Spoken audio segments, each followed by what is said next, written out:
California wants to tax EV drivers per mile they drive, per mile. And apparently there's a trial already happening.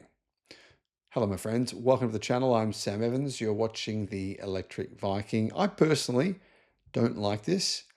I understand a tariff in the future. Let's say electric car sales go above 60% or something like that. Getting well past that point of mass adoption. Okay, maybe a little tax then. But now they're disincentivizing people buying EVs with these kinds of taxes. Some people are saying the reason the California government is wanting to do this is because they don't have any money. They're running out of cash. How can we raise some cash? Oh, yes, let's tax EVs. I don't know if this is actually true, but some people in California have been saying this. So, the state's proposed per mile tax trial raises some serious concerns about privacy, long distance commutes, and how it all works. California has an ambitious goal of hitting carbon neutrality by 2045, yeah? That path runs through mass electric car adoption. There's no other way to actually do this, yeah? And this means saying goodbye to traditional internal combustion cars. Apparently, the government says, they say they get a lot of tax revenue by selling gasoline. So therefore, it's only fair we tax EVs. But EVs don't pollute. So a lot of the pollution costs, I think we need to consider a part of why you're paying tariffs on gasoline. With gas tax revenue poised to shrink, officials are now exploring a new alternative, a per mile road tax for EV drivers. As it stands, approximately 80% of California's road maintenance budget is funded through a gas tax. Well, the government claims that anyway.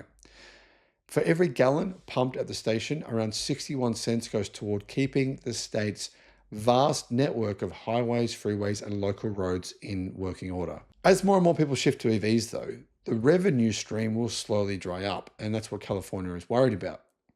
This is where the road tax could come into play. California recently completed a pilot program for a road tax earlier this year, so they've been thinking about this for a while, charging EV owners between 2 and 4 cents for every mile that they drive. That actually ends up being quite a lot of money. That means if you drive 10,000 miles a year, you pay $400 at the 4-cent rate. If you drive 20,000 miles a year, you pay $800. So it's getting kind of expensive. That's kind of a bit more than what I personally think is reasonable. Here's the thing though, implementation is difficult, and this is where things get more problematic. The money's one thing, but the implementation is another thing. For one, this will cost quite a lot to set up and run. People will have to write in a logbook, right? For this to work, you've got to actually have a logbook and write down everything you do.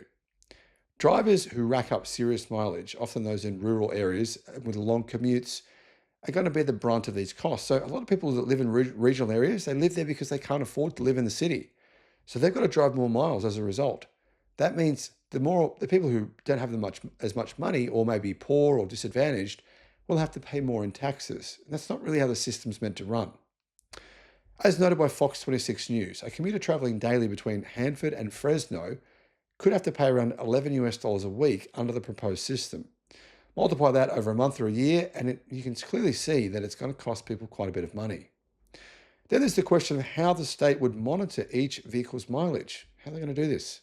One proposed method involves installing a tracking device that plugs into the car and logs the miles traveled, so the government will know where you are at all times of the day. I'm not a real fan of that, to be honest. I don't know about you, but yeah, I don't think I want the government tracking me. That could get expensive fast though, especially if it needs to be rolled out across every EV on California's roads.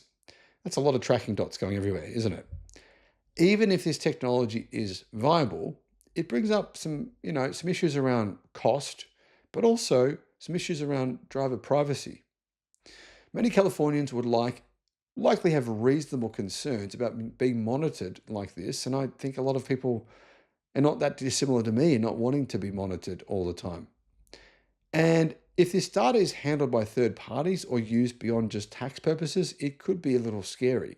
Balancing effective tracking with individual privacy rights could prove to be a pretty significant issue. According to David Klein from the California Taxpayers Association, the logic behind the tax is simple. Someone's got to pay for the roads, he said. It should be the people who use the roads. However, he is concerned that the road tax could end up switching the burden to different people. questioning whether some of those who have to drive long distances can afford the new tax.